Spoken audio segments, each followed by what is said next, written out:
all you, Shelli. Very good. Well, so I'm Shelli Beck. I'm the Director of Volunteer Services at Lyngblomsten. And we are right between Como Zoo and the State Fairgrounds there on Midway Parkway. We have 237 bed nursing home care center and 2 apartment buildings on our campus. One is on Midway Parkway. It's called the Heritage Apartment Building, and the other is on Almond Avenue, same as the care center, and it is the Lyngblomsten Apartments. Both of those buildings are independent living people that are vibrant in the community. We do have home health available for them if they need help with medication, cooking, cleaning, that sort of thing, but they are independent. And I no more candy early. Oh, sorry. I'm so sorry. I thought I was muted. Oh, okay. We all, at least I need a reminder for no more candy, so thank you. But what we love about Lyngblomsten is that we are right there in the community. We are part of Almond Avenue. We're part of, I think through District 10, I was up at the thing by the train station where I can't even remember what that was called, but they gave out the malts, the Kiwanis did, and that was a great event. We were there, we saw so many of our neighbors and friends and people that lived in the neighborhood now come and live at Lyngblomsten. So being part of the community is part of what makes us, I think, unique and so great. And during COVID, we couldn't have volunteers in the building at all. We couldn't even have family members in the building. So we are open again to volunteers, and we want everybody to know that we are open, that we are looking for more volunteers. I just have, I'm going to see if I can share my screen here. I just have a little thing here I'm going to show you that just mostly some pictures. So why is volunteering in your neighborhood important, and how do you do that? Well, it's important. I mean, there's all sorts of research.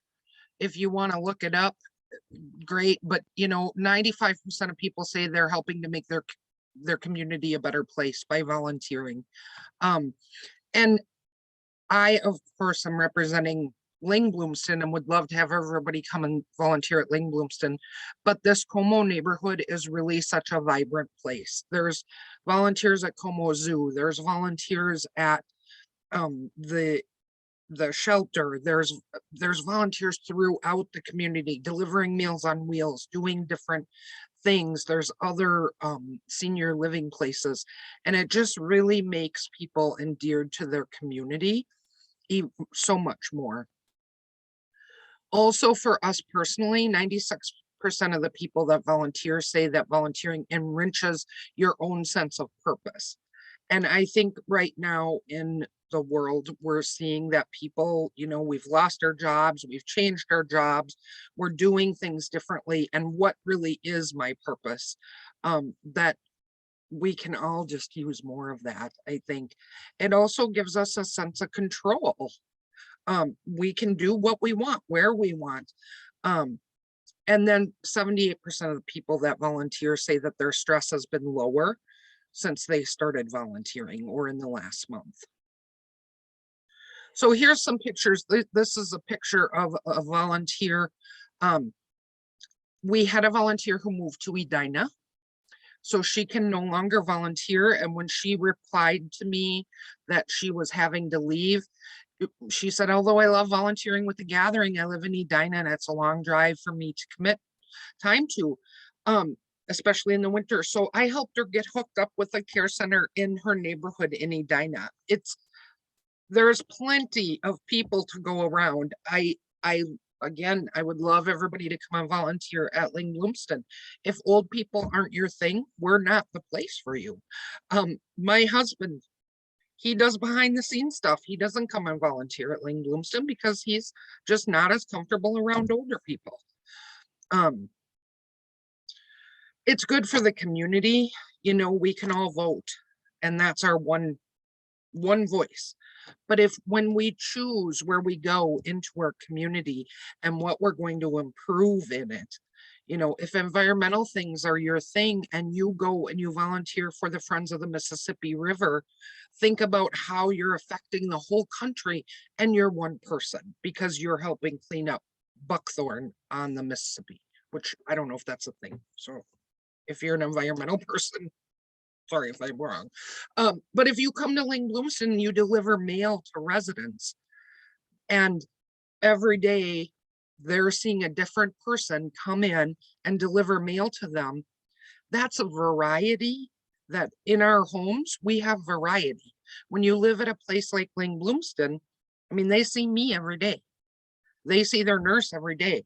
The variety, there's less of it. So when we can have volunteers come in and provide variety in something that is people think is like, oh, all I'm doing is delivering the mail, or all I'm doing is visiting, or pushing somebody in a wheelchair to an activity. Those are really, really life-changing and life-altering things that are helping your community and you at the same time. Our biggest recruitment tool at Lyngblomsten is the people that live there. There is no other way to describe how great it is when we have family members that come and volunteer at Lyngblomsten after their loved one is gone, or even when their loved one is still alive. So we have a volunteer who said, well, my mom and dad lived at Lyngblomsten, I knew this would always be my home. She grew up in the neighborhood. The parents moved into Lyngblomsten in the neighborhood, and now she continues to come and volunteer. And this particular volunteer is actually retired from the biology department at the U of M, and she does science classes at Lyngblomsten with residents. So science with Jane, and she always has a shirt that matches the theme, and then she'll bring in microscopes, or she talks about sex. That's her favorite thing to talk about with the residents, like the birds and the bees, or the giraffes, or the rhinoceroses. I mean, it's like the things that happen in a care center are pretty amazing, and people really need to give it a try. You get to choose how you spend your time. So when a volunteer comes into Lyngblomsten, we don't tell them what they have to do. We find out, what do you like to do? And then we try to pair you with that. So you're just really choosing how to spend your time. Should be like that everywhere you volunteer. Hopefully you can find a volunteer or a volunteer time that works for your schedule, doesn't have to stress you out. We have everything from Carol Baker, this gal in the blue here. She actually used to be the director of volunteer services at Lyngblomsten. She retired and now she gets to do what she wants, she says. And she leads a women's speaking group, and she pushes people back and forth to physical therapy because she said she's always liked to push people around. So she gets that with her physical therapy, and she loves to hear different perspectives from people. This summer, we had a group of St. Thomas Academy students come, and they did some outside cleanup and that sort of thing. And then they walked residents up to Como Zoo. And when they came back, they got to have ice cream out in the courtyard. And one of the young men was talking to one of our residents, and they were talking about if I could write a letter to President Biden, this is what I'd say. And the student said to him, well, I can help you write the letter. So he went home and, well, first of all, the resident told him what to say, and he wrote it all down. The kid went home and typed it up, brought it back. I didn't get to read the letter. I believe that the letter was not of the same opinion as the resident, but the student had so much fun doing it. And knowing that this resident has an opinion and still is vibrant enough to say, hey, President, get it right, it was a very great experience for everybody. You can do something that you're good at, like Jane does science with Jane, because she's real good at it. or you could do something that is new. I've never done this before, but I want to try it. You could do something you've always wanted to do. We have art classes and we have people come in and say, I've always wanted to take a drawing class. Well, if you're a volunteer and you're sitting with 2 residents, helping them choose their colors for their art project, and you get to do your own art project too. And it's just a great way to build yourself and your community up. It's easy to get involved. All you have to do is you could go to our website, lyngblomsten.org, and then on the volunteer tab or get involved tab, you could give me a call or Melanie a call. If you call our main number at Lyngblomsten, you'll get the receptionist. She'll put you through to us.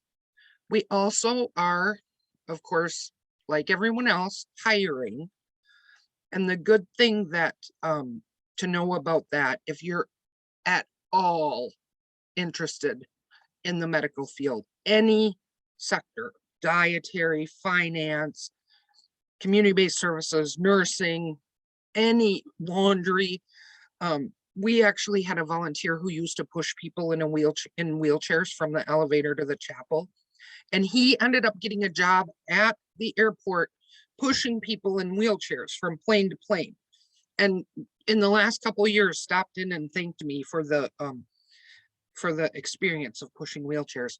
But as far as a worker goes, we have all sorts of scholarships. So if somebody came to us and said, I want to be a CNA, but I don't have any experience, we're going to help you get a CNA license or certification. We're going to help you go to nursing school. We're going to pay more when you're in class because we know books are expensive. There could be a whole career path there for anybody that's looking. So if you know anyone or whatever, we're right there. Stop in, talk to us, call me, whatever. That's my spiel. I'm happy to answer any questions, talk about different opportunities. We have a little cafe at Lyngblomsten where we sell ice cream for, I think for less than $1, or maybe it's $1.05 now. You get a pretty big ice cream cone, real scooped ice cream, good stuff. Stop in. We have a turbo chef oven, pizzas, all that stuff. All right, I'm done talking. I was just wondering, do you have an age requirement for kids to come in and help? And also, are you requiring proof of vaccine or a negative test for volunteers? Perfect. Great questions. Kids 13 and up can volunteer on their own. Mhm. If they're under 13, we ask that a parent or an adult is with them. So not just an older sibling, but somebody 18 or over. Mhm. But those family opportunities, we hook moms and kids up all the time to come in and just visit and play. And it's a great family thing. Or on the weekends in Anna's Cafe, we had a mom and her 2 sons that starting when the youngest was 10 and he's 19 now. They volunteered every weekend in Anna's Cafe until he graduated from high school. It was a great bonding experience for them. We also have had grandmas volunteer with their grandkids. So we are not requiring a test now for COVID, but we do ask that all volunteers are vaccinated. And we have the vaccine available to us. So if somebody wants to get vaccinated, we can also do that at Lyngblomsten.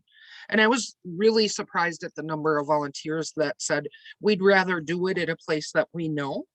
And so they came to us and got their vaccines. And then we're also doing the boosters next week. So good question. I have a question. What do you have like any information on like percentage of volunteers that come from the neighborhood?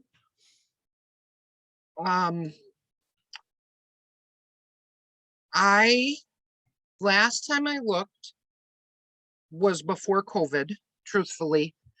And when I would pull up the zip codes around Lyngblomsten, about 70% of our volunteers were in our zip code or one tier out. That's great. Yeah, it's so great.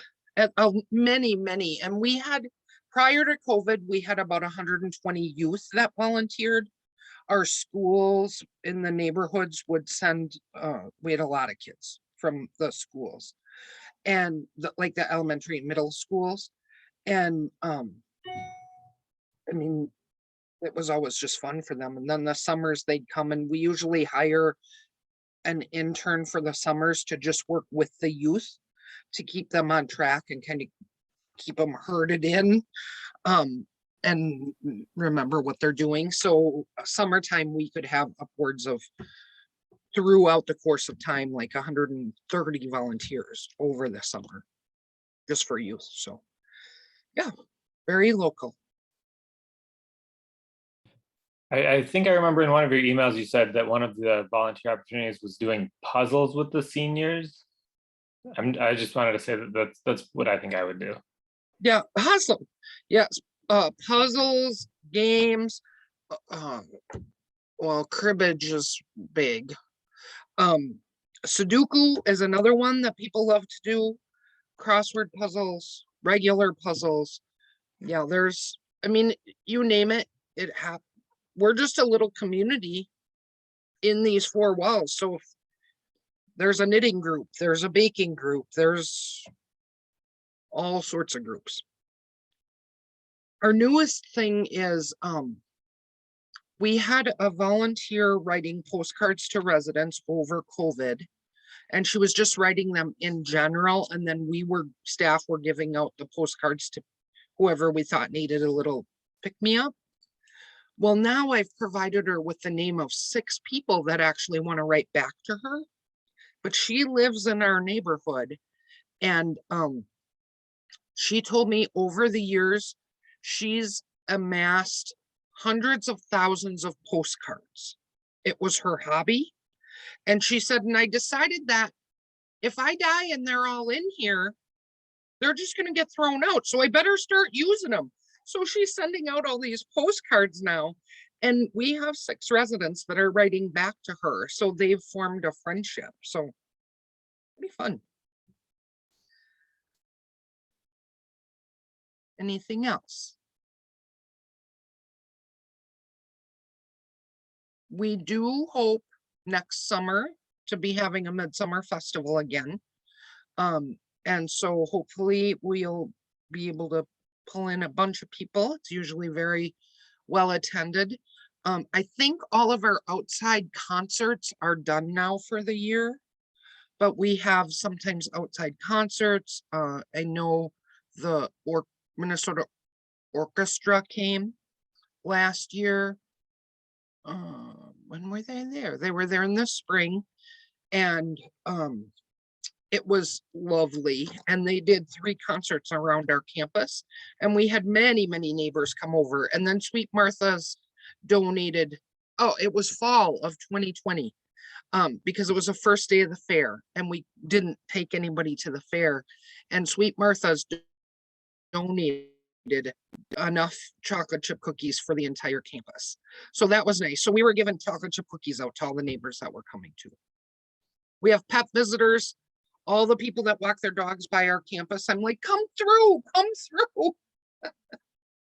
So, all right, I'll stop. I could go on all day. Well, thank you for coming to talk to us. And I live right on Almond. So, and good. yeah, right before COVID, we would go and get ice cream sometimes from the cafe. So. Marvelous. So if that is that open again then to the public or not quite yet? Yep, we're open.